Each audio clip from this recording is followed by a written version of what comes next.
nine criteria, 9 elements that I identified in my book on learning culture. 9 elements like trust and purpose-driven and qualities of leadership and so on. And you individuals rank how well their organization is doing across those elements. And if you have enough people doing it, you then get a spread that you can then analyze and look at where people see their organization. So it's entirely subjective.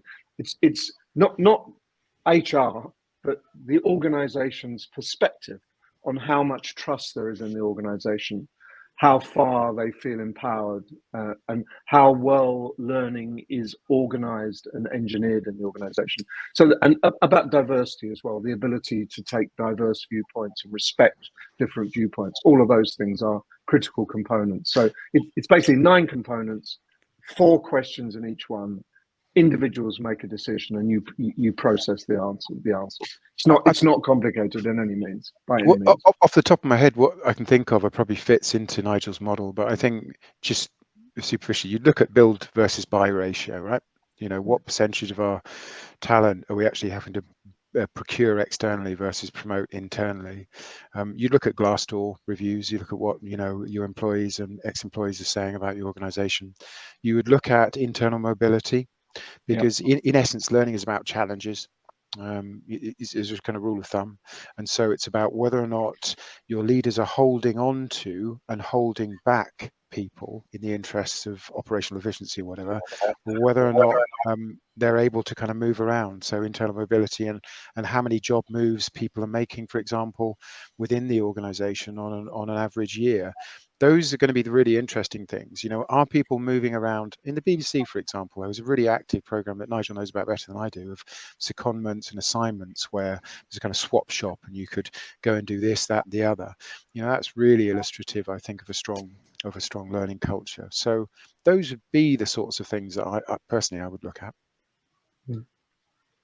Yeah, and I would just add to that a lot of the conversations I find myself having in organizations, like if you just have conversations with a few people in the organization, you will pick up on everything that Nick and Nigel have mentioned there.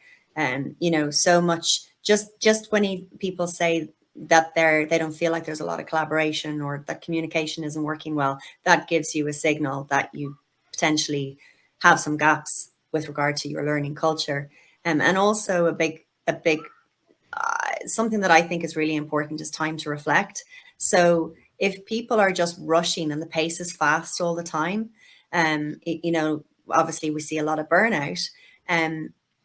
But that appeals to some people. That appeals to people who can move fast.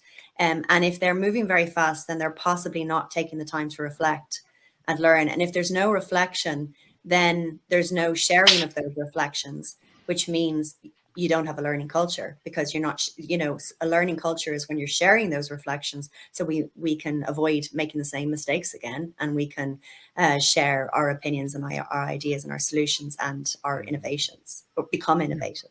Quite like that sort of suggestion. It just prompted me that you could do it like ethnographic research does. You could just observe people in the organization and break out a pie chart of how much time they're actually spent doing experimental things or talking about learning. You could do some semantic analysis. You could look at emails, how much of what percentage of conversation is talking about what have we learned? What did you learn? What are you going to learn next week?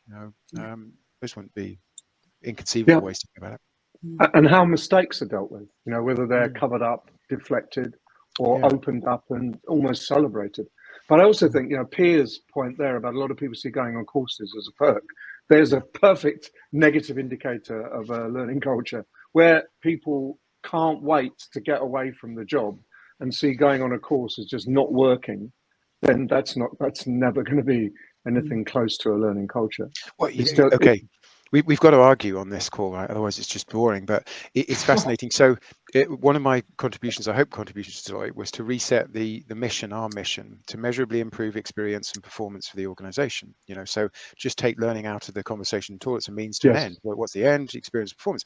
And actually, I think it's legitimate for us to do experiential things. Let me give you a real case in point. I've been working on a number of induction programs.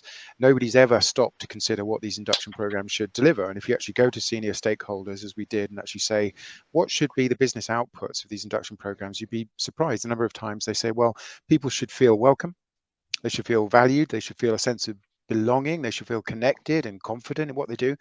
And then you say, oh, okay, you know, those are all important things. Would you achieve that by showing people PowerPoints for, you know, 3 days straight? Well, no. You know, so why are we doing that?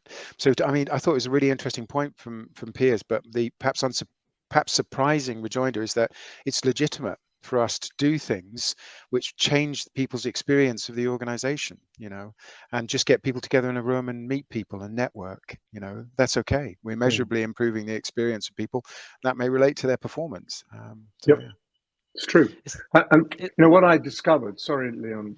It's okay. And Selena, I'll be quiet in 2 seconds. What I discovered in my research was that if you want to build a learning culture, the last thing you do is focus on the learning. You focus on creating the right climate, which includes all those things that Nick's talked about. Freedom to ask someone a question. You know, many organizations, you actually don't have permission to turn around and say, Selena, how do I do this? I don't understand that. That's a punishable offense.